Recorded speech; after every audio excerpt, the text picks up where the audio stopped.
Hi Magic Coders! I decided to learn a new skill. So I'm learning how to play chess.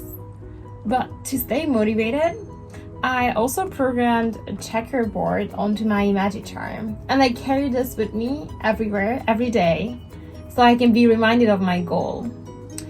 And I also always change it around somewhat. So some days it's just a regular checkerboard. Some days it's blinking, some days it's changing colors. And sometimes, really, I just get creative with what pattern I can create. And that is exactly the challenge for day 7. Even just an 8x8 matrix holds so many possibilities. So let's see what you can create.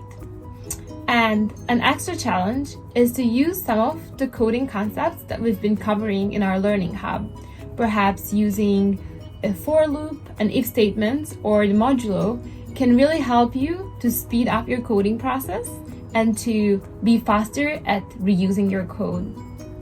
So good luck. If you can imagine it, you can code it.